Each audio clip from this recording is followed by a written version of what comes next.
I wrote the show.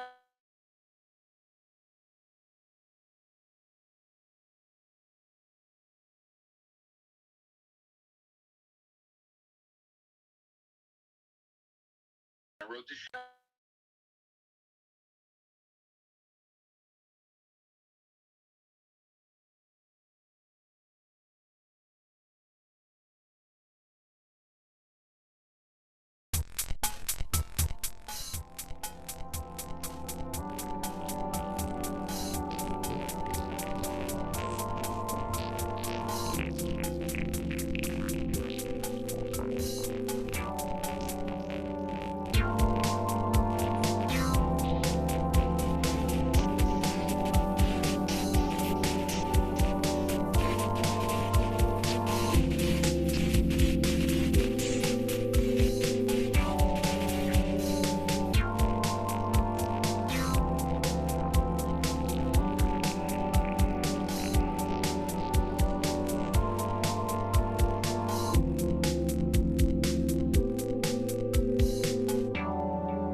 Hello.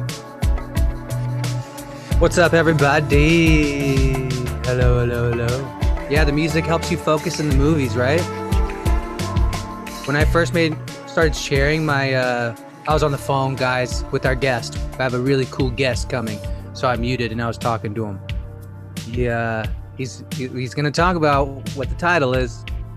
I was just in my car smoking and eating, and drinking coffee, and hearing him talk about this, and so I was like, bro, wait, stop. Can we go live? Can we go live?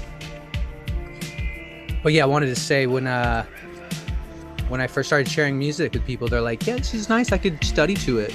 I used to take offense to it. But then when I started making movies, I realized, oh my gosh, this is going to help people like study, like zone in.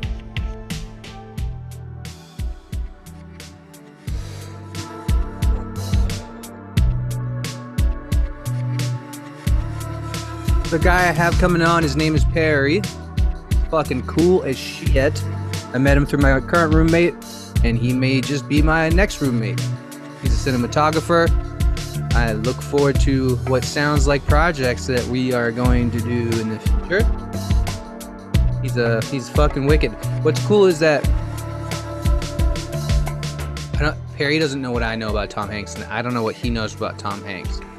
So like when I dropped the bomb about Frank Romanek Jr. and Tom Hanks being the main supplier of adrenochrome on the West Coast, he wasn't vibing, but that doesn't mean what he's got to say isn't really interesting, because it is. I'm smoking Hush Supply. This is pineapple. Got a lot of keef. We'll be explaining what the Time Lord is, and you guys are gonna trip out. This is an amazing theory. Perry is an amazing man. Oh, Mary Jane. You're so nice. Okay, Rug Ops, I see. Cool, man. Rug Ops uses Acoustica Mixcraft. I use a software called Reason Suite. Believe it or not, I'm 32. I think I've been using it since I was 12. I used to hack it. I used to install it on a PC and not pay $500 for it for like 8 years or for so long, and then I just recently started paying for it. This is what it looks like. It's really cool. I'll show you as we wait for Perry. You guys are gonna trip balls on this theory. Oh, Perry's here. I'm just gonna let him in. This is Reason. Perry, I'm just showing everyone Reason while you get set up. This is where I make music. This is a song I haven't released. I'm not sharing audio though, so let me just fix that.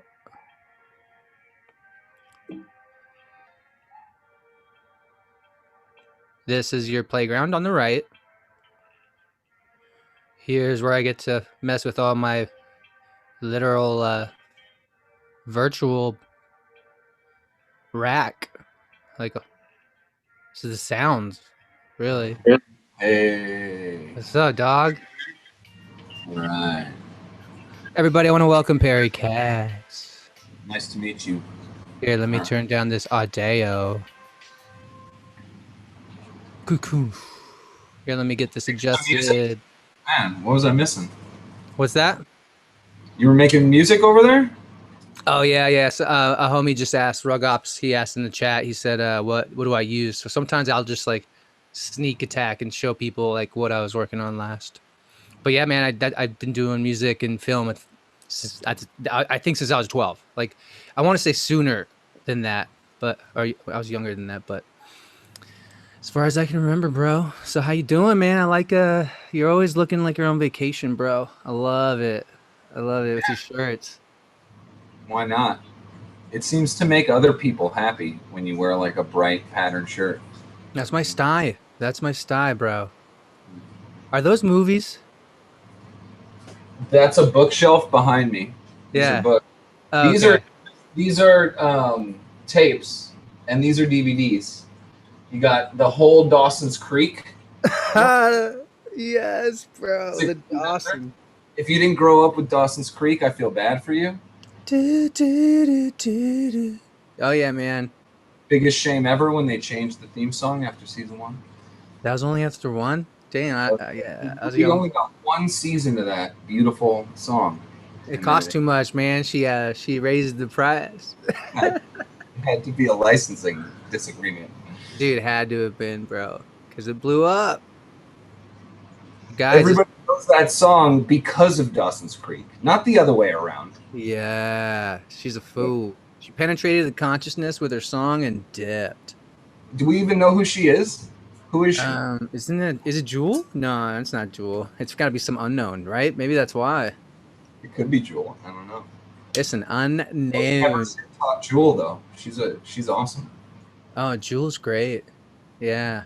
Dude, I've been down rabbit holes lately that are just getting me like, wow, everyone's in on this club. Everyone is in the club. Is that Mary Jane's? Yeah. Nice, dude. It's time to blaze. Enjoy. Are we gonna blaze right now, bro? Yeah, I'm joining. It's a weed stream. Yeah, isn't that part of what we do? Oh, 100%. I'm just deciding if what song I'm gonna play while we blaze. Okay. Here, let's we'll just have it a little, in the background. Does everybody know what the intended topic of the discussion is? Oh yeah, everyone has asked, what is a Time Lord? We're going to talk about how Tom Hanks is a Time Lord. Yeah. Say that again. You have some other ideas about Tom Hanks you were telling me about that I never even heard before. I let them know that in the beginning that what I know about Hanks you don't know, but what you know about Hanks I don't know, and then what some of the movies I've done that everyone has seen is probably going to be what I know. So like, what's cool is this is still fucking fascinating as shit because I put CERN in all my movies, pretty much. Can you check me live too? Can I what? You can fact check me live because I don't want to get anything wrong, but I don't have any prepared notes. So maybe we'll have to do a follow up where we could be like, all right, here's the exact times and dates and places and people's names, right? That were involved. For sure, yeah. Because from what you told me, yeah, man, I don't know. Sometimes it just strikes true, and in this case, it blew my mind. Yes. And I'm really glad that now it doesn't even feel like it's that different from being in the car an hour ago, from when I first heard it.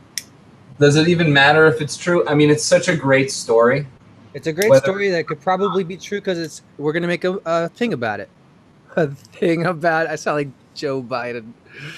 We're gonna make a movie because yeah, that's just what we gotta fucking do. I'm a little paranoid about the next pervy what I'm gonna make though. I'll tell you that much. Are you? Yeah. Getting the YouTube band hammer. Oh, I already got that, but I mean, getting there's a person. There's a person who might give me the hammer. I know. Someone, you know this person or?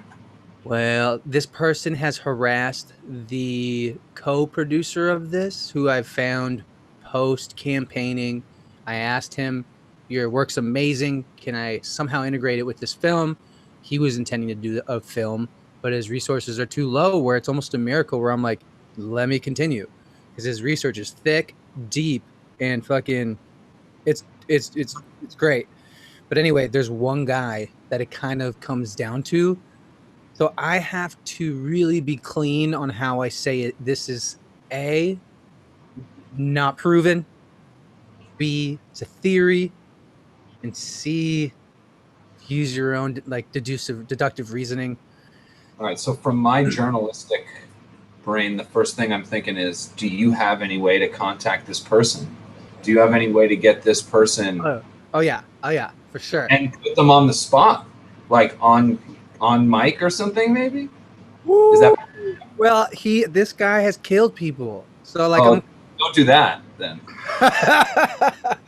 From what I've learned, this guy is even connected to Hanks, which is why I bring it up, which is supposedly, I don't even know what I can say anymore. So it's all alleged. Is it Christopher Walken?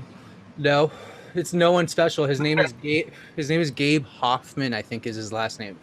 He was the producer of An Open Secret. He's connected to the Black Cube and Mossad and those groups, and he does create psyops. And so the film I'm doing became this film. All of a sudden is now an expose of what we thought was this is actually possibly this, and that would imply the rest of the movie and how long it's probably gonna be like a 2-hour long movie, to be honest. What's up, Sute? Hi, everybody. I know I didn't get to say hello to everybody, but I'm gonna. What's up, man? Marley, Spiritual, Nikki, Just Starcon, Roma. Regulars. Oh yeah, it's like everyone's a regular, truly. Sometimes I notice people I haven't seen before. T6611, you've been cruising through lately. Hey, what happened? I heard a noise drop. You still there? I'm here. Perry. You can't hear me? Did Am I still here? Something get messed up?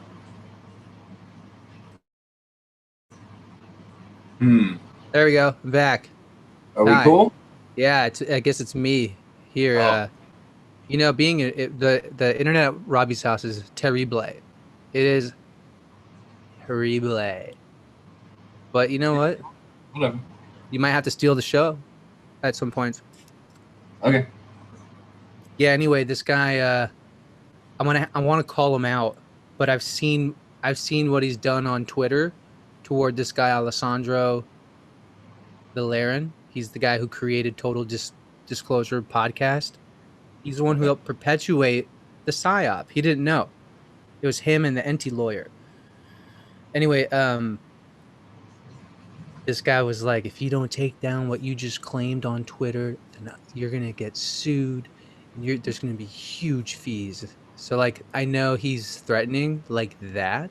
And there is someone in connection in this whole story who did die after publishing something. Just a story, like a blind story.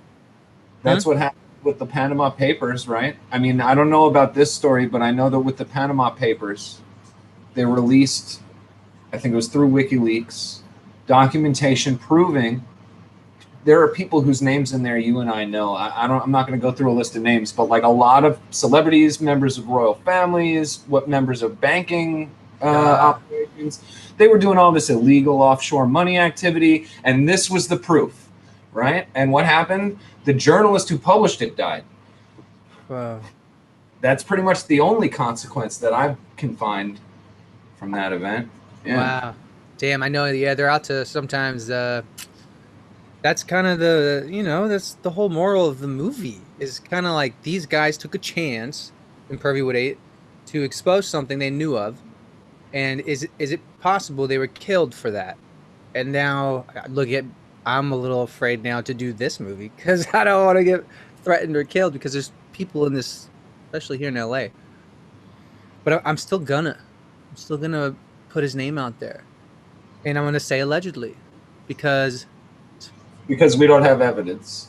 Yeah, there's no, and I want to be like, I even want to be that clear. I'll say like, guys, this is all theorized. There's no evidence unless I don't know. I'll say it in a way where I'm not barking up at his tree.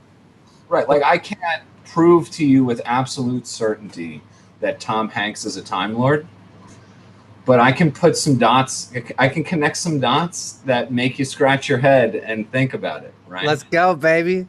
Let's go. Is that all right? We'll just get into it. Zachary, my Twitter I think is Good Lion Nick or Good Lion Films.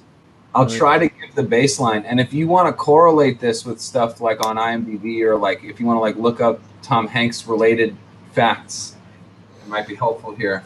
Okay, I can be on screen. But it all starts at a time during the year, I believe it was 1992.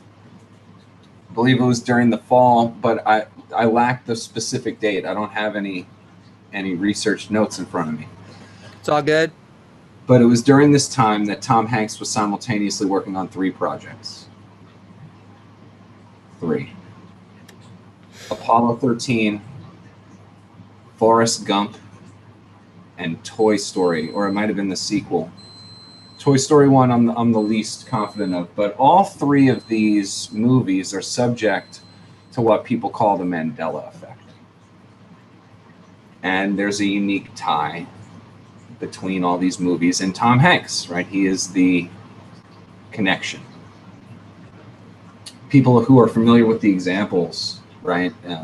Forrest Gump, I think, has a few examples, but the famous one is the line, "Life is like a box of chocolates."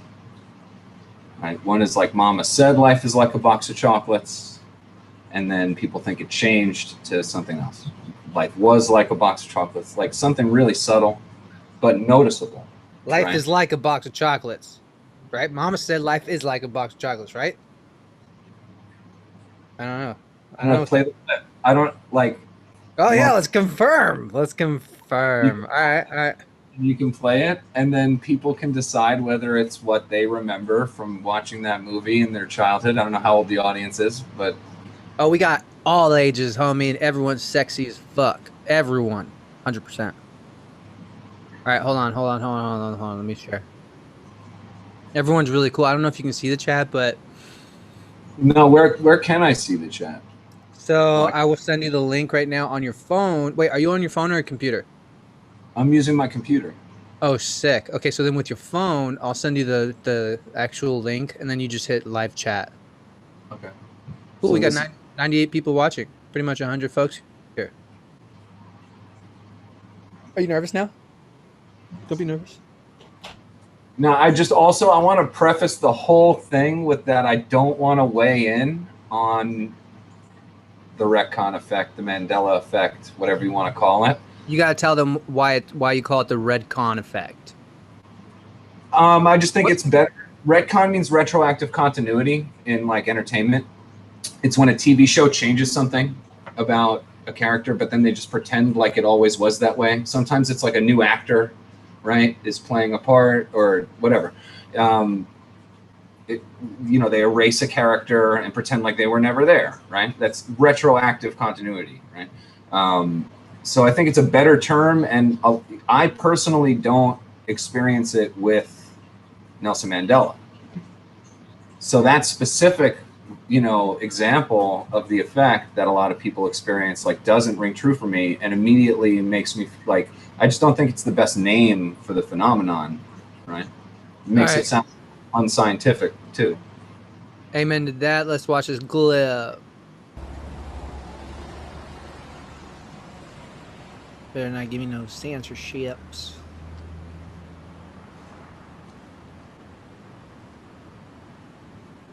Hello. Oh, we gotta turn it up. My name's Forrest Gump.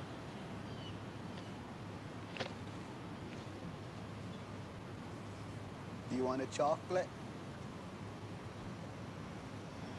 I could eat about 1.5 million of these.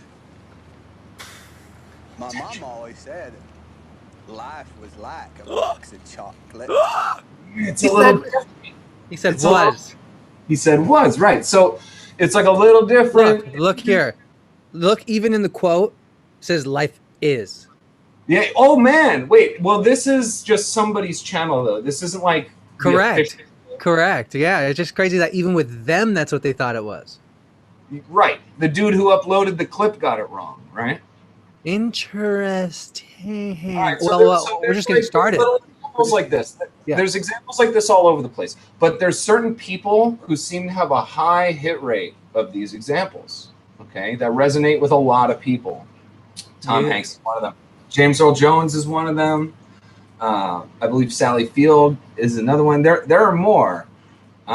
There's one that really rings true to me, and the one that actually got me a little bit invested in the concept of like wanting to research it, and it's the color of Tom Cruise's shirt in Risky Business. What? Hodor. But are you gonna get to the point where he does become the Time Lord? Okay, we'll jump to the Time Lord part. So wait, Risky Business. Hold on. Tom Hanks. What? His shirt? No, Tom Cruise. Tom Cruise. Oh, well, we're going Cruise now. It's Tom Cruise. Yeah. His shirt. It's his shirt. Yeah. Just from the main thing. So like I don't know. This is a weird one for me, and I can explain why. And it's because of the popularity of the outfit as a Halloween costume. Okay. This one. Yeah, it's a pink shirt. It's pink? It's pink. If you could watch the clip, it's much easier to see. That frame makes it look pretty overblown, like pretty blown out, so it looks whiter. But if you watch it in the movie, it's pink now. Now, I remember it as white, but here's the real thing, right? Gaffin. Here's the noggin scratcher for you. Find me one picture of a person who dressed up as this for Halloween and wore a pink shirt. You can't. You can find a million people wearing white shirts, and I literally couldn't find one. And I know people who were this for Halloween and found their pictures, and it was a white shirt. And that's just one weird thing. Like, I'm not gonna let this be a deciding vote either way, but this is my favorite example, because that's so hard. It's like it's debatable. This is like, like Laurel and Yanni. Like, some people might think it's white, but I understand it's pink. That's what you're a cinematographer. You would understand. There's pink all over the place. It's on purpose. Yeah, right? I'm not like the people who did wardrobe for this movie did a fantastic job. Yeah, right? yeah. Some people said it looks white, and so I'm just trying to say, like, some people are like, nah, it wasn't pink in the movie, and some people are like, yeah, it was. Right, and that's another thing. People have different memory, which is its own part of the conversation, but that has nothing to do with Tom Hanks. Dude, so now it gets to the juiciest part of why is this thing connected to Tom Hanks? Because there's also other things too. Like, yeah, okay, carry on. So I think a primer in Entanglement is necessary. Are you familiar with the double slit experiment? What's so cool is everyone here has seen my movies, and in the movie Escaping the Simulation, we really do teach everyone what the double slit experiment is, and we do learn about entanglement as well. But I would love to hear you recap.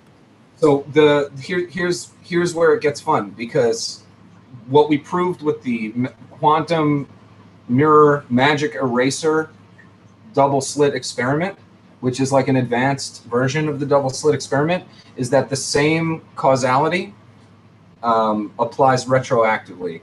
So retrocausality, it's beautiful. When you split the beam that goes to the double slit experiment, right? And you make it into two separate things, and you trap one in a mirror box for an indeterminate amount of time before it can eject itself and hit the screen and leave the impression. And you take the other one and you immediately, after it's been split, either choose to expose it to a sensor or not expose it to a sensor, right? The one that was split, they were split, and the one that you expose to the sensor, when that one hits the wall eventually, they will always be the same, no matter what. This is how we prove entanglement, and it proves that that even though we showed it the sensor after the particles were split, it can still have an effect. So it can have an effect retro-causally, like backwards in time. Right? Wow. But maybe not. It might just have to do with how we understand the way it interacts, right? Or how big it really is. The thing itself in other dimensions of space might change how it interacts. So, separate issue. We could go there too someday. There's a really great experiment being run on entanglement right now. Has been for several years. Or actually, I think it just ended. I think it's shut down right now, and they're about to start a new experiment. But for like 6 years, they were running an experiment at CERN. And they know CERN too. They know CERN very well. CERN is in almost every movie I've made. Maybe, yeah, in a lot of them. It just so happens that at that interesting nexus point of time where Tom Hanks was working on those 3 films that I discussed that all have effects, that's like the exact moment when the approval for CERN happened. That's when people put a proposal together, pitched it to CERN to build the Large Hadron Collider, and they were like, yeah, here's a lot of money, cut a ribbon and build that shit, right? there's a specific date where paperwork was signed. It's an important day. It overlaps with all three of Tom Hanks' projects. Jump forward, they were supposed to turn it on in like 2008, but there was a problem with it. There was a baguette mysteriously in one of the arrays. Not kidding. They couldn't figure out how it even got there. And they had to like clean the fucking thing, and magnets started breaking, and they had to replace parts. And a year later, it's like back ready to go online, and Tom Hanks is at CERN, right? Because he is pressing a movie, the movie Angels and Demons, where in the movie, like a guy who works at CERN is like trying to do some crazy shit. I don't even know exactly what's going on in that movie, but Tom Hanks is pressing the movie. He's at CERN, and it just so happens that on that very day, on that exact day, they turned on the massive experiment that gives us the most acute understanding of fundamental particles that we have for modern physics. So much data that like they're going to be going through. We're going to be learning from the data they collected for a very long time. Right? Wow. We've studied that shit. Now, Tom Hanks is there to like take some pictures with a lab coat, and they usher him over, and they're like, "Why don't you flip the switch and turn on this massive entanglement experiment?" Okay. And if we know something about entanglement, we know that now that Tom Hanks is the person who turned the experiment on, everything that happens to him or happened to him is going to have an effect on this experiment, or that things have to line up a certain way in the past, present, and future for Tom Hanks, because he is intimately entangled Did you see the experiment that will help us either develop technology or bring in amazing new understandings, right? Am I coming out of your speakers right now? Yeah. Because I hear my echo. Oh, is that bad? Yeah, it's kind of awkward for me. I think because I wasn't hearing it before, though. Well, now I don't hear it. Is that fine? I just turned the volume way down. Oh, yeah, it's good. Okay, cool. All right, proper. Okay, so question. Do you remember David Spade hearing the beginning of Tom Hanks getting the Rona? Refresh me. We should watch it. Okay. Yeah. Here, let me get it. David Spade, Tom Hanks. He kind of gets a little protective. All right, so what's up with David Spade? I think he just knows something that we don't. His sister, right? Kate Spade was killed with red scarf. She's part of uncovering some child sex trafficking truths. She does tie into the next Pervy Wood. So, like, as a brother, he has to know some shit. So, but what if he knew what you're saying, though?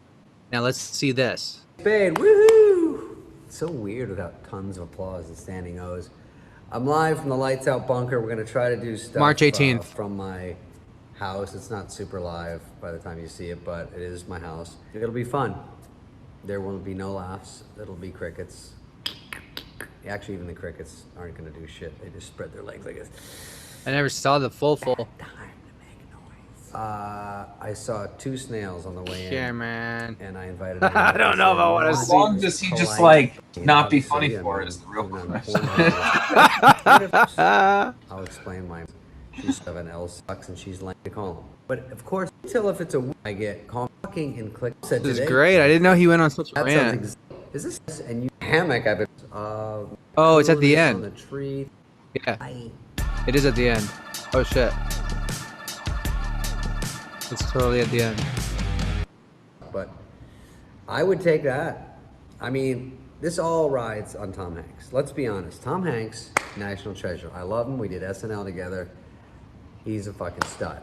But he's down in Australia like Quentin Quarantino, and I don't like the fact that he's not in the box.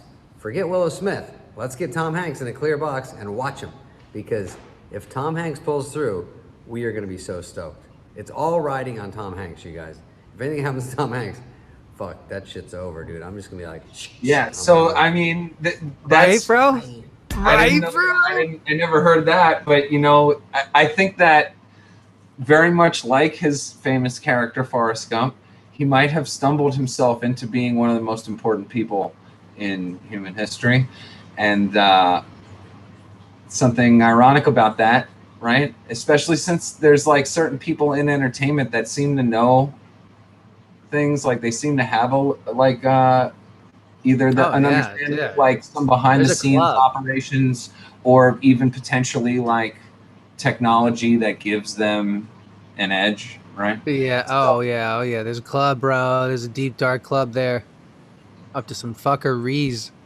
Yeah, dude. So when I told Perry about Tom Hanks potentially being the main supplier of adrenochrome on the West Coast, it didn't sound right, because there's not much. I don't know. I mean, that's a tough one. It is tough. I know. And the analysis from Frank Romanek Jr. that I do put in Purvywood 5 was so moving. It's kind of long. It's like 15 minutes. We don't have to watch it here, but we could.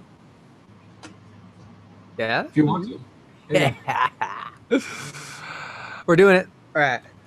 Let's go. We're going to hit this up because it's kind of cool, man. I'm kind of curious what you think. Frank Romanek Jr. is cool. He's a brilliant guy. I did mention that he had a stroke. No, that's a shame. Yeah, right. All right, you know what? So yeah, I that's the whole thing. How is Tom Hanks a Time Lord? I think when he flipped that switch, he entangled himself to this experiment. Whatever the outcomes of it are, whatever change impacts it has on reality, and we know that entangled particles can be retroactive. We know that from the magic eraser double slit experiment. And so I think that when he flipped that switch back in time, like things had to be a certain way. Things adjusted themselves, right? A little bit. At that exact time, that paperwork had to be signed. Yeah. And maybe some lines that there were a couple of different options for how he could read it, right? Like what we would call a superposition state of an actor's performance, right? Instead, it just collapsed into this one option. It's extremely similar. Maybe that's exactly how it was written in the script, right? Yeah. But it locked itself into place because of this experiment, because that's what computing on a quantum level does. It takes that superposition state and it collapses it into a single, often the version of the experiment that gets you to the result the fastest, right? The correct result the fastest. So, yeah. So little things could have changed as a symptom throughout time. And that's why there's a little bit of genius when these guys were like, let's get a movie star because we can track it because we've used a camera to look at them throughout time, throughout the last 30, 40 years. I would say that it's more likely an accident of the effect, and that there are probably even stronger effects for people who were even more intimately tied to the experiment, like the people who thought it up, but that we don't have those recordings of them to see. Like, they're not famous. They didn't star in a Hollywood movie that millions of people can remember the most famous line from, so that they would notice that when it changed, right? So yeah. Check this out, man. I got it lined up. Fresh from my site. You red-eye? Cool. Performance after his canola virus scare. Many professionals came out to tell me that it had become very evident that green screen and CGI were being used in that SNL skit. It becomes quite clear how both sides communicate with their own symbolism. Have a look at Kirsten Dunst's post just shortly after the Hanks film was released. Woody is down, there is a bunker made of a baby's diaper box. Then there are 4 or 5 little toys with their backs facing us, looking toward a boat. Huh. Sure sounds like an execution to me. Or maybe they're running Take away. this post and combine it Saved. with the analysis of Tom Hanks' social media post from none other than Frank Romanek Jr. If you haven't subscribed to his channel, he provides amazing decoding of Hanks' posts, from which he believes is no longer ran by Hanks himself, but rather the White Hats, the Patriots, the ones in control. They use his platform to confirm his death. Other White Hat operatives.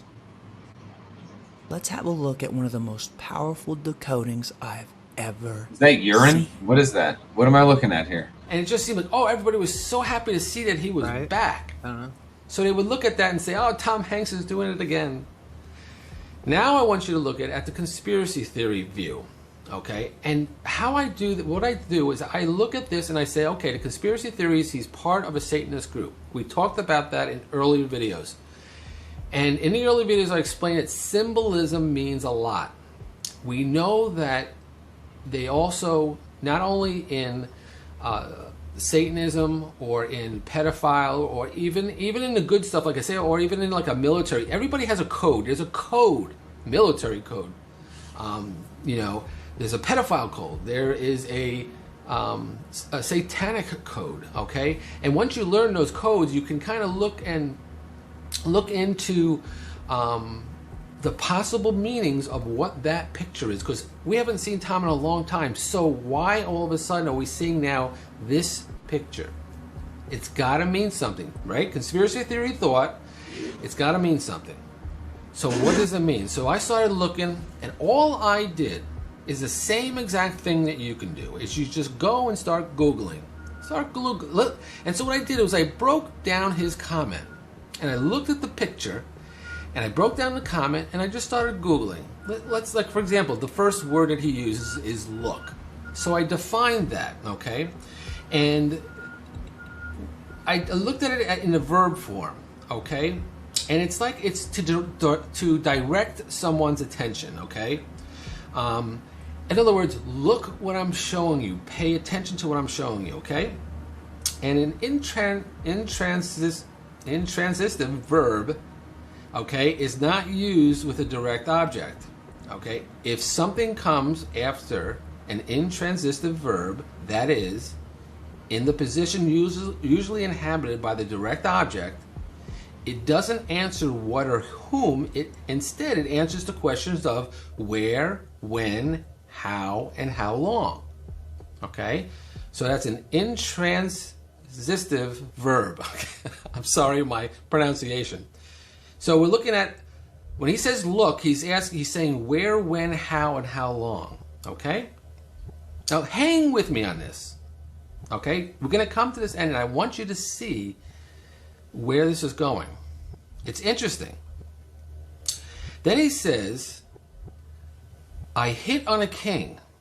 So I Googled, or I used all the search engines. I wasn't that DuckDuckGo and Bing, and I use them all because some of them they come up with different things. But when I put in, I hit with a king, do you want to know what came up? It's a term called king hit. Okay, let me read this to you. It's a term widely used in Australia. Well, that's interesting. An extremely hard punch, usually delivered to the head, that is completely unexpected, most often results in a knockout or knockdown, viewed upon as an act of cowardice, similar in meaning to a sucker punch. So in other words, it's funny that it said it's an Australian term. It's a term that's in Australia. So I thought, wow, that's very interesting. So that stuck with me because that's where Tom was. He was in Australia. So, okay. So if the first thing says, look, pay attention to what I am showing you, how I try to define it is, the first is look, pay attention to what I am showing you, this is what happened. The second, I hit on a king, would be Tom was caught unexpectedly in Australia and taken down. You see, because really, this post is not by Tom Hanks. In the conspiracy theory, someone else is posting for him. And this picture is showing the people on the other end who can decode this, exactly what took place with Tom Hanks. That's what this post, and it's on all his accounts. Now, in the past, he would put something up on one, not the other, but this is on all Facebook, Instagram, and Twitter. So this is meant for something. This is to get people's attention. The people that know what to look for can read this, and they're saying, look, pay attention, we're going to show you what happened to Tom. And I hit on a king would be Tom was caught unexpectedly in Australia and taken down. If you look at the definition of everything that's being said here, in what I'm looking up online, and I'm not looking at other opinions, I'm not looking at conspiracy thoughts, I am just going to dictionaries like the Urban Dictionary or the regular dictionary. I'm just looking for terms. I'm looking for what comes up, sayings, phrases. Here, Tom Hanks is in Australia. So what I would say is a hit on a king, or a king hit, would be that he was caught unexpectedly, taken down in Australia, okay? That's my thought, okay? And then it goes, and a deuce, exclamation point, 21 Hanks. Okay, so what is that? What can that mean? Just that small portion of that comment. So I Googled it, or I went on a search engine, okay? Okay. And guess what came up? That TV show, because remember, he's an entertainer. So he's in the industry. And remember, he's ahead. He's at like one of the top guys in the industry. So it's interesting that what came up was an entertainment thing. I guess there was a show on HBO called The Deuce. Okay? And it was about the sex industry in the United States, especially New York City, in the time of the 70s and 80s, which I thought was kind of interesting. I'm like, I didn't know about this, so I was like, okay. And so what would it be in a Deuce 21? Well, what came to mind was, let me check out the season. So it had 3 seasons, and it had 25 episodes, okay? So I looked, and I saw the last season, it was a story that had a very tragic ending, okay? And as I was reading what was happening in this series, I saw that on October 21st was the last. It was called, the episode was called "It's a Wrap," okay? And I also saw that it was season 3, episode 7. What is 3 times 7? 21. So when I'm seeing and a Deuce 21, I'm thinking, okay, the Deuce series and the 21st episode, or it would be the 3rd season, episode 7, which is 21, or it came out on October 21st. I mean, it could mean anything like that. So it just stuck. It just like really.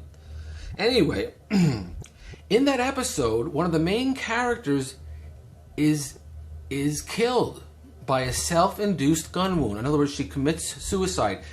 The girl's name is Lori, and she gets trapped. She feels trapped, and she has no other choice but she ends her life. Tragic, tragic ending. And I was thinking, what could that mean if there is some kind of message being sent here by code? Could it mean that Tom died by a self-induced gun wound? He had no other option? Like a Rommel death. Okay, there was no other option that he had. I thought that was very interesting how all this came together, that Tom Hanks. Okay, so if we start from the beginning, look, I hit on a king and a deuce, 21 Hanks, you could say, pay attention to what I'm going to show you. This is what happened. Tom was caught unexpectedly in Australia and taken down. Tom died by self-induced gun wound with no other option. You can actually, I did that by just going online and looking and paying attention to what stuck out. Now listen, there's more to this, okay? Because there's double meanings. There's double meanings, there's multi-layered meanings. Now look at this, you got a cup, a solo cup that's upside down, and then you have 9 of clubs. Now you got to remember, he's involved in a Satanist group, which is like witchcraft and all that kind of stuff. And think about tarot cards or card playing in witchcraft or something. There's things that mean stuff, like a card reader things would mean. So I put in 9 of clubs, and I wanted to know what that meant, okay? And I didn't get anything.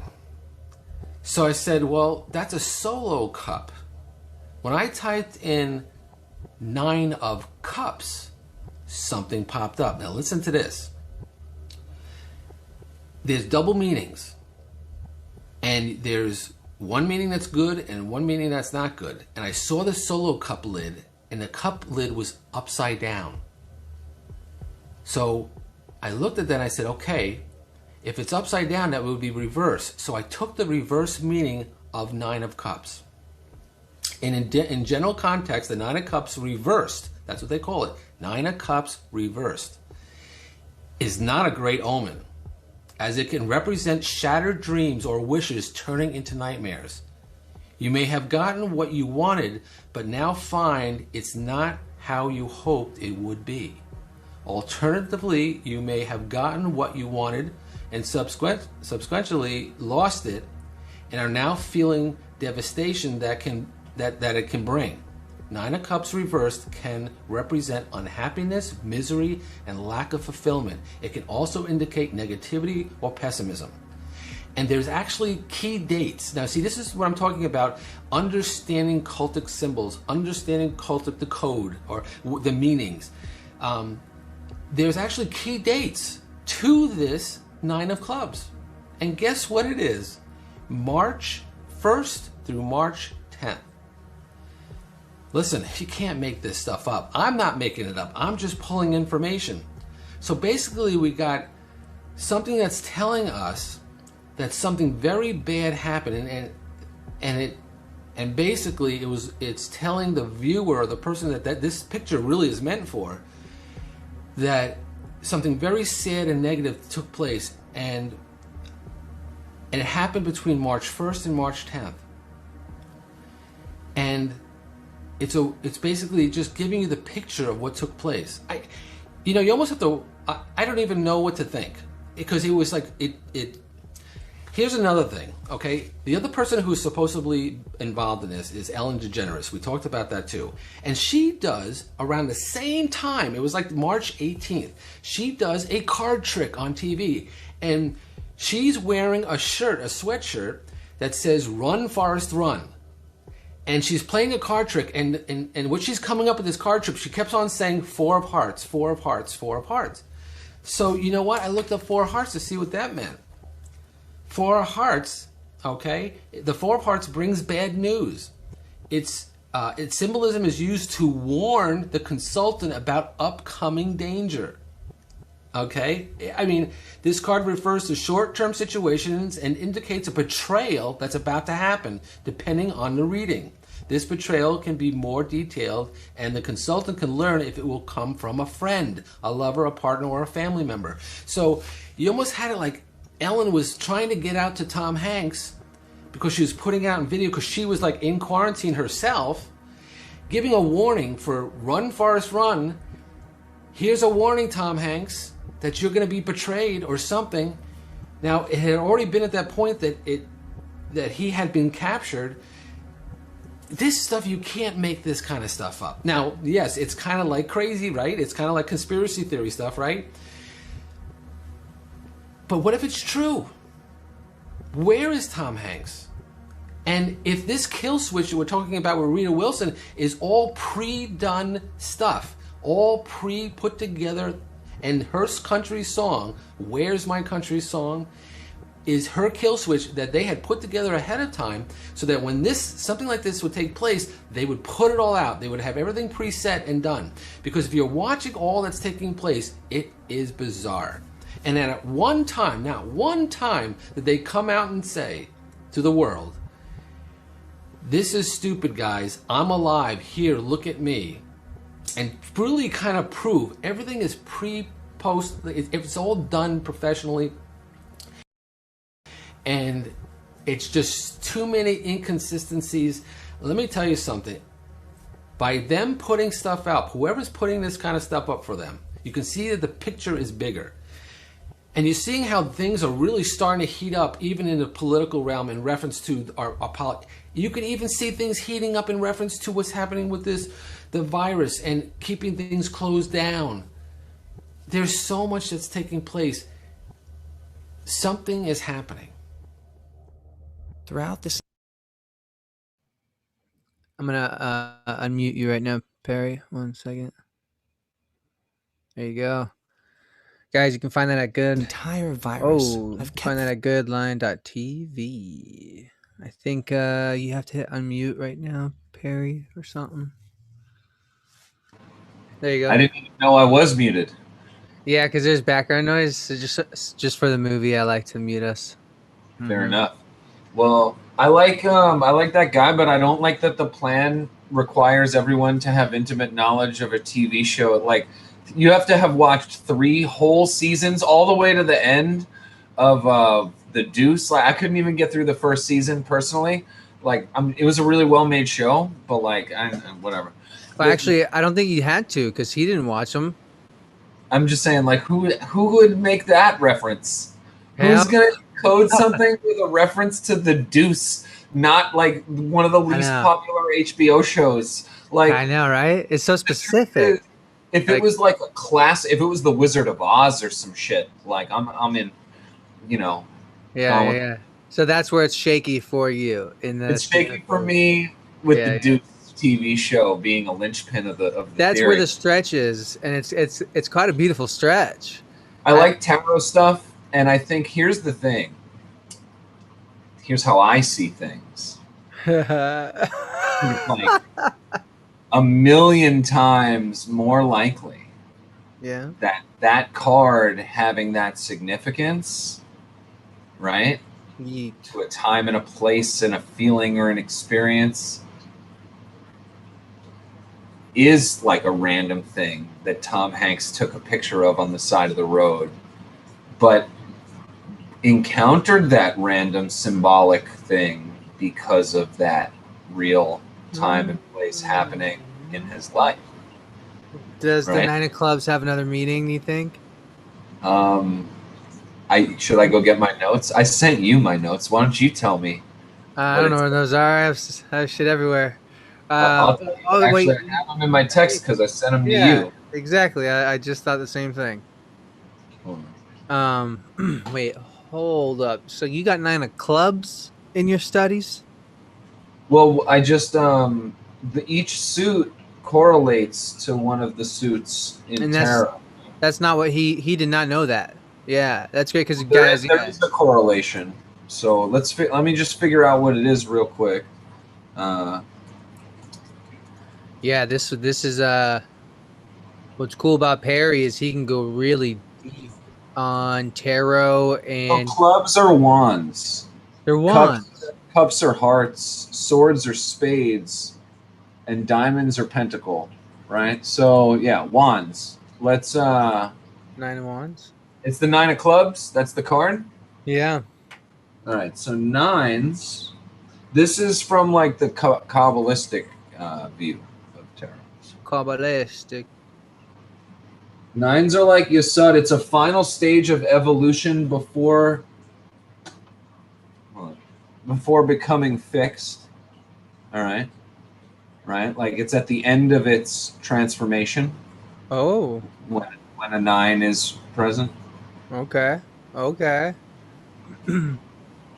After infinity, it's where there's a potential end. Yeah, and clubs. I'm sorry, wait, what was it? It was wands? Yeah. Are all about, like your will and your ability, your like personal mastery and your freedom. Comes to an end. Oh, it still applies. All that shit coming to an end. Yes, something coming to an end would be in a 9 state at its final form before ending. And that cup was smashed. But I'm talking on a real generic level here. Like I'm not. You can't. I can't Frank Romanek this bitch, is what you're thinking. Well, I'm not going to. You can do whatever you want. I'm willing to make leaps for sure. You are. I've seen them. Yeah, you Yeah. do great leaps. Like the one with the fucking Pico family. That's not a leap you invented or created, but you researched it. I don't know how you found that, but one day we got to talk about that. Yeah. The Pizos were some smart motherfuckers. Pizos, yeah. No, They were very smart and, yeah, prolific. You'll shock people. This should be an episode of its own. Yeah, people forget because of the sheer dominance in numbers that Christianity has on this planet that they started off as a cult of Judaism by a bunch of Italians, right? Yeah, man, you gotta be seeing what these folks in the chat say. There's so many cool folks in there. Man, we could go there today, but let's not. No, we don't have to. You don't have to. Let's wait. Separate thing. That's gonna be good. Yeah.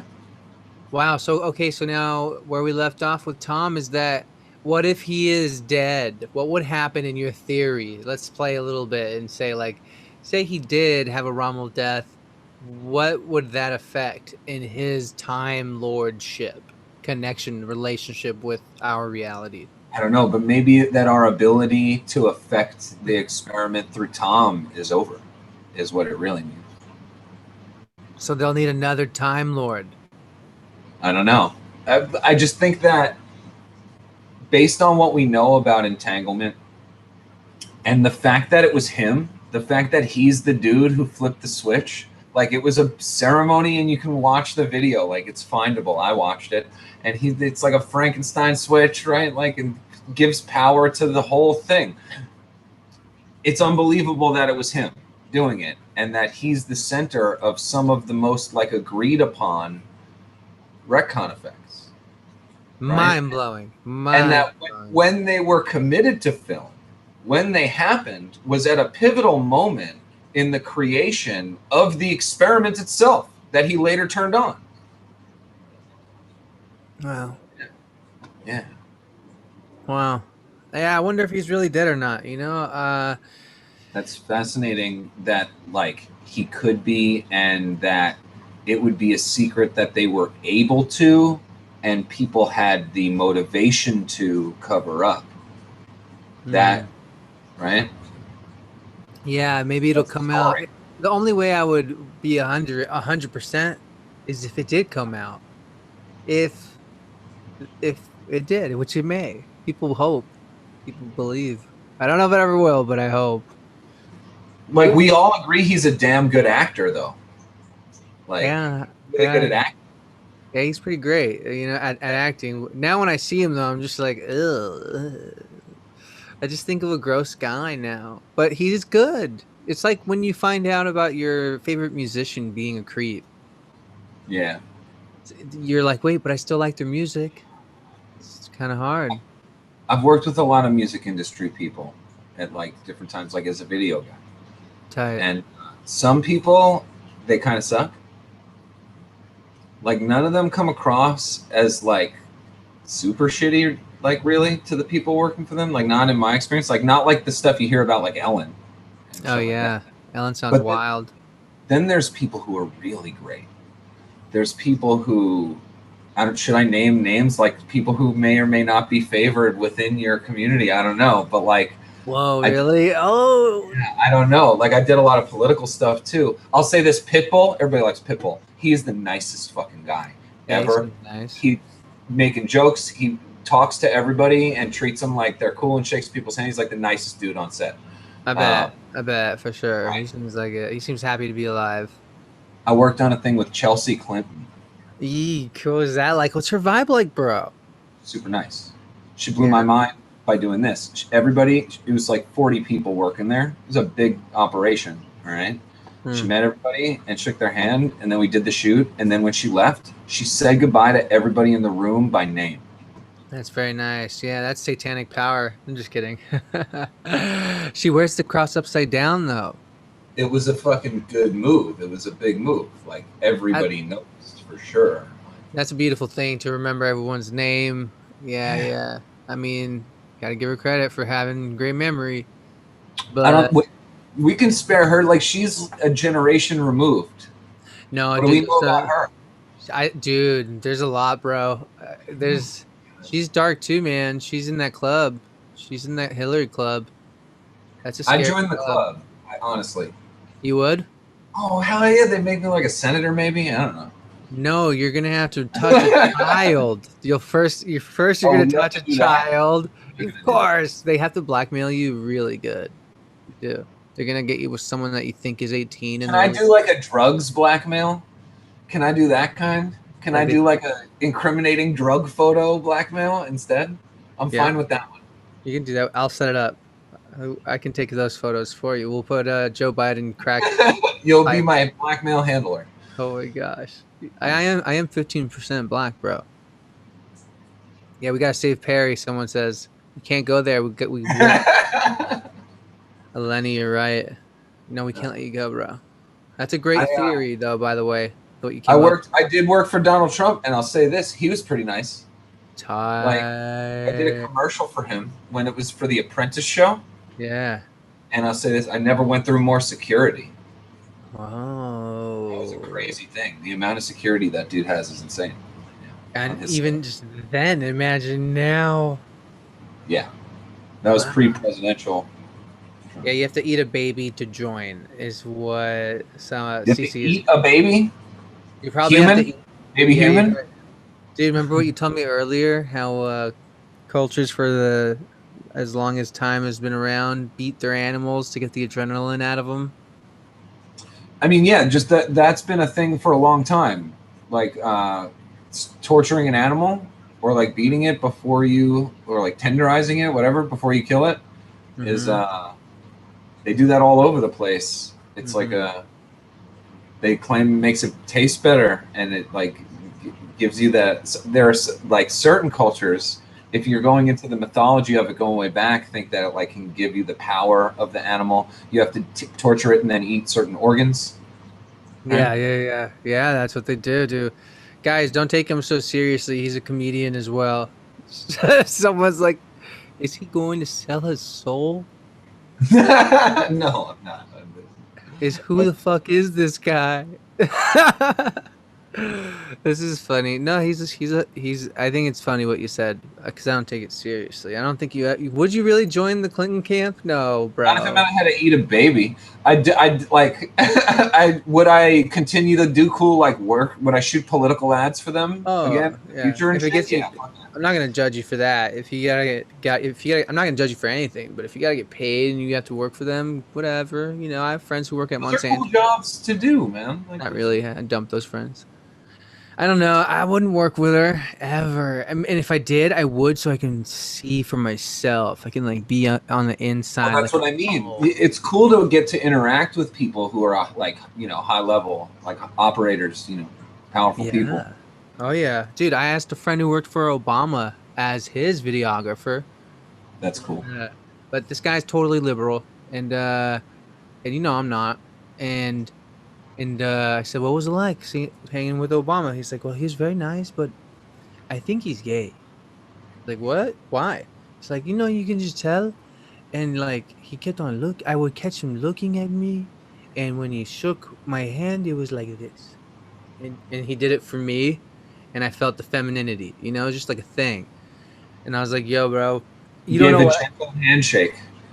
Yeah, and I'm like, I know shit that you wouldn't believe, but now you're confirming it in a way that you'll never know. I'm not going to go there with you, sir, but wow, he told me, and then that's yeah, isn't that something? Now, why does it matter? Well, the secrecy. I guess that's all that matters. It's like, hey, we're being lied to, or a lot of people wouldn't have voted for him back when he was running, like that many years ago. Things were a little socially different, and I don't think a lot of people would have voted for him if he was openly gay or even openly bisexual or something. Yes, bro, that's so true. And then like he was like a pioneer for gay rights. Yeah, it makes a lot of sense. Yeah, it's wild. It's a wild world. Oh, you're saying because it was a personal issue to him, he made sure to drive that legislation while he was in office. Oh, for sure. Yeah, Michael Robinson. Do you think Michelle Obama's a man? Could be. Okay. Dancing dick. I've heard this from people, and here's the real problem. you've got the wrong people behind this idea. Okay? It's always like the wackiest dude. It's always the least credible, least intelligently, least coherent person when you see or hear about this, like trying to spread. But what if it's me? What if it's I put Pervywood 2? This is what I have in Pervywood 2. And I heard this from a guy I know named Larry, and he's a really great guy. He's like 80 something, and I know him. Yeah. I see him at the dog park all the time, and Okay. he used to post this in the Facebook group for the dog park, like where people would post like cute pictures of dogs playing with each other at the park. He's like, Michelle Obama's a tranny. And everyone's like, Larry, what the fuck is wrong with you? Like, stop posting this shit in our Facebook group for the dog park. He's a terrible spokesman. So they kicked him out, and then he got really mad, and he broke some people's chairs. It was a whole... What he's giving us a bad... He's giving that whole... scene at the dog park, man. Like, it broke the dog park apart. This Michelle Obama being a He tranny. started screaming that out loud for real? That's amazing, bro. He was posting shit about it online. Oh, at the dog park. Facebook group. Okay. So you just confronted him at the dog park. Well, I think what happened was they saw him taking some chairs and throwing them in the LA River over the fence. Look, this man might know some truths, but he sounds disturbed by them. Because I don't know about you, but when I see a dancing Michelle Obama on stage with these baggy pants and you see a pair of testicles swing, it's hard to deny. And then What's the theory? Did she have an adult transition, or was she like born with a dick and her parents were like, no, we wanted a girl, and they did that? Like, what? How did it go down in the theory? And Michelle was born Michael, a man always, and became a female. Becoming Michelle Obama is the name of her book, Becoming, and she's all about the transgender movements and shit. So it's Baphomet rituals, becoming, and it's kind of why we don't know much about, like, well, we do know, it's very vague, Obama's background, and even Charlie Freak is going as far. He's been on one lately. All right. Well, we can agree Obama was a spook before he was the president. Like, he was, working for a company called Business International that we know is an American intelligence operation. Oh, 100%. Yeah, it goes deep. His family isn't who they say his family is. That's for sure. Yeah. I believe that his family is who he says they are, but I don't believe that his credentials are what he exactly says they are, because some of his credentials are classified. I'm going to send you Obamagate. I made 2 of them. They're deep, man. It's pretty cool. It's a collaborative effort with some researchers that point to how a lot of these issues, like that issue particularly, is one of those, like, there are certain issues that are sidelining, that they make you, that what I think of when I hear it is like, even if it's true, it's like, so what? Maybe he has a complicated family situation. Like, no, you don't. I have a complicated family situation. I'm not going to fucking explain it to everybody, right? No, it's nothing like that. It's nothing like that, because it's hard to dialogue on it when you don't know the depth of where I'm coming from, not from where you're coming from. Because you can say it makes sense on all these things, but it's like, ooh, just wait till you watch, and then what claims and evidence is shown.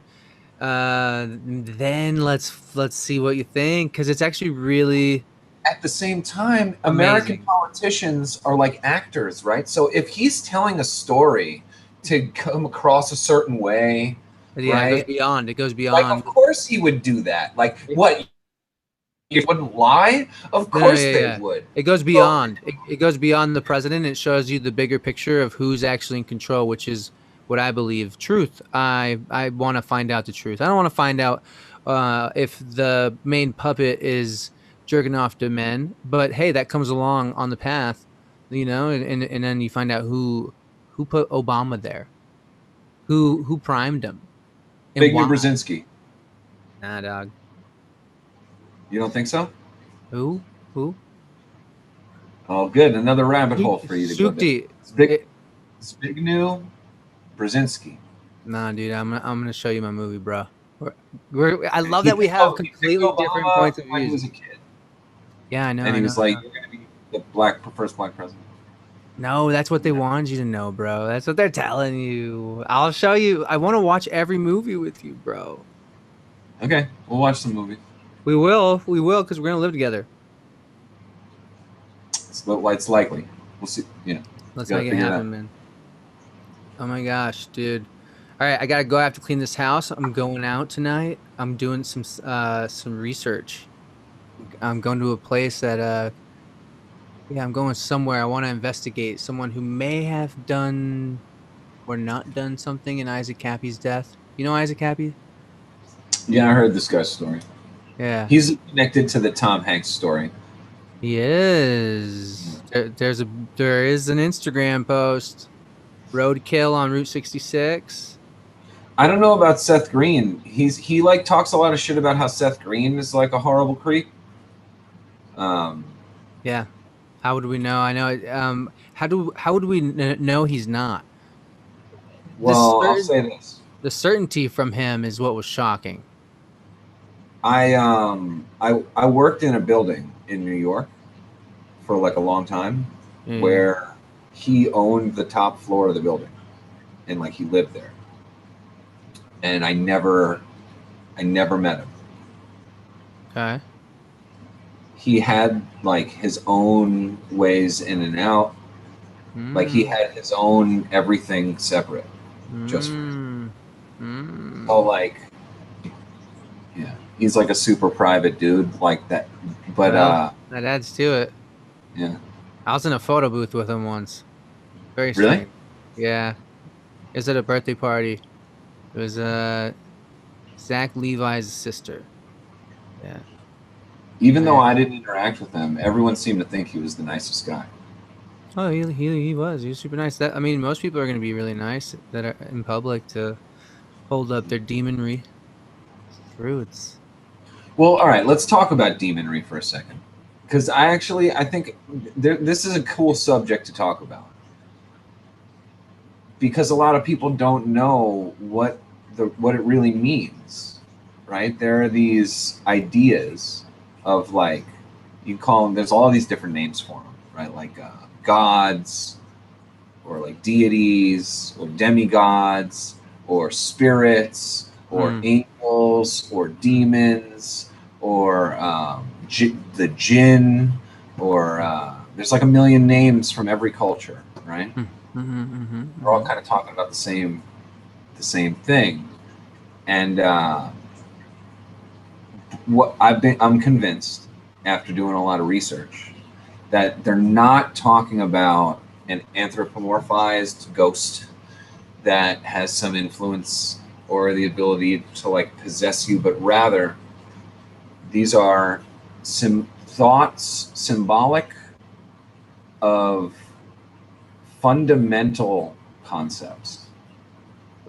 Because when the people who invented this kind of stuff, like the people who, this was just their language, because an entire word would be a symbol, like a hieroglyphic. Right? It was predating what we do with modern language. And what we call, like this area, this of like non-physical study, right? Like magic or phenomenon, right? Whatever you want to call it. Ancient people attributed all of that to language. There was the physical, the things that you could build with your hands and with stone and tools and wood, right? And that's one area of life. And then there's this other area of life, things that you can build with ideas, by influencing people, with social psychology, right? And we have really great developed science and writing for it now, hundreds of years worth of it. But back then, it was way more mysterious. Far few people were educated, and far fewer of the educated were taught the techniques of this type of social influence and manipulation. And so that, plus a lot of smoke and mirrors, and you get a complete misunderstanding of a symbol, that it contains power, it contains the collective thought energy of generations of people who have used these symbols. Love it. Love it. But not to make a demon dude haunt you and ruin your life. Like, rather the opposite. Maybe, like, it's to glean some understanding from that collective thought energy put on certain concepts. Or maybe it's to try to wield that power on your benefit, on your behalf. Like, I want XYZ to be more prevalent in my life, you know. So I will use this symbol to attract it. Yeah. My man, I have one serious question for you. After that, are you ready to smoke some weed? Sorry, that was like that went a little hard. Let's smoke weed and then I'll sign off. I don't have any more swishers. I have a pipe here. Hold on. Yeah, and I have a bong and some herbals because I smoked all my joints. Let's do a little bit for sure. All right. Wait, we need a different song.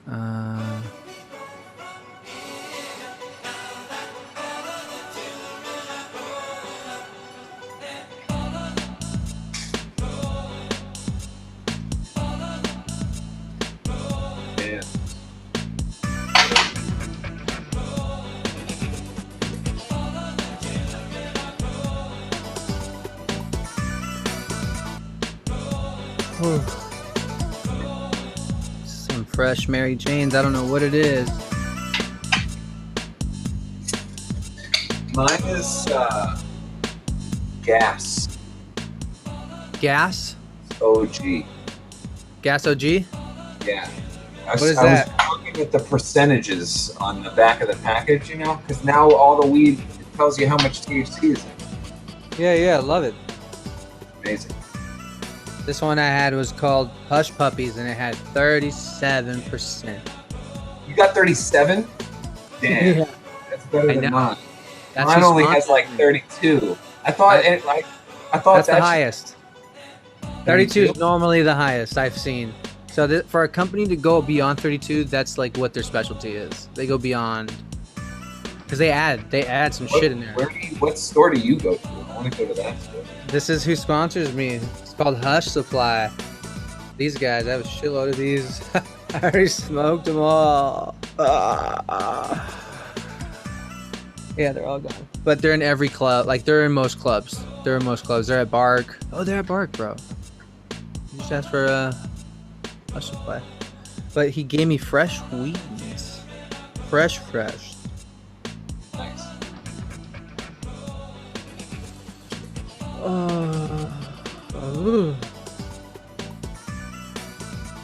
Are you rolling a joint?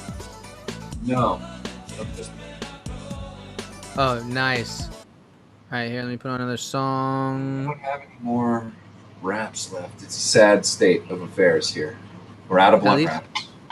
At least you can still smoketh thy weed. Refill my coffee.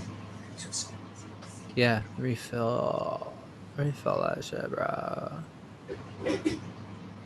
Oh yeah, there was a song I wanted to know, actually. No, pretty lit already. Yeah, I kind of, yeah. No. Alright.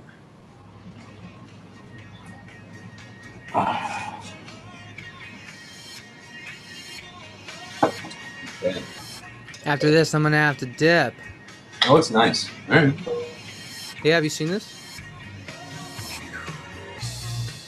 No. Very nice. Come on, talk about tarot sometime. I got a little bit in. We got a little tarot talk in. He did, dude.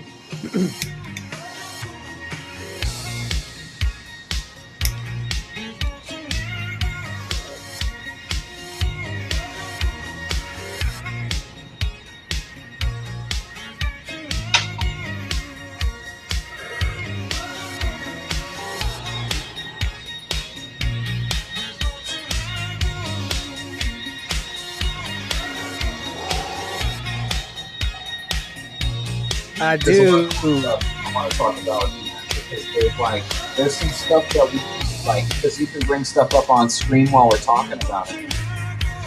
Yes, There's yes, a lot of yes. cool tech stuff that I can like show you directly to the patent filings from the United Yes, States please. military offices that are developing the technologies, which like Yes, is please. like unreal that this isn't, there aren't like articles in major newspapers about what we're doing. It will be. Guys, this is Perry Katz. For those who are wondering, Jermaine Johnson, how you doing, brother? We are Plasma. What up, dog? Smooth Groove. What up, Spiritual Gain? Jenna's in the house. Rugops, as always. He rolled a joint earlier and didn't smoke it. He's too busy making a mix for his bone. Hi. This is fam. This is fam. What's up, Barbarella? What's up, Marley? What are you laughing about, man? I just got a torch lighter. It's really fun to smoke bong hits with it.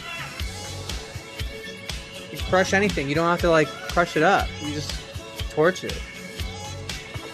I throw nugs on there. Secret life hack. Alright. Okay, guys. I think I'm gonna close out. I might come back on later. I do have some things to share too, but for right now, I need to prepare. Yeah. I just want to go on the record and say, like, I hope Tom Hanks is okay and not a creep in general. Like, I just hope that that's not true and that he's just like an actor who accidentally angled himself to like a really important science experiment. Yeah, I know, right? I know.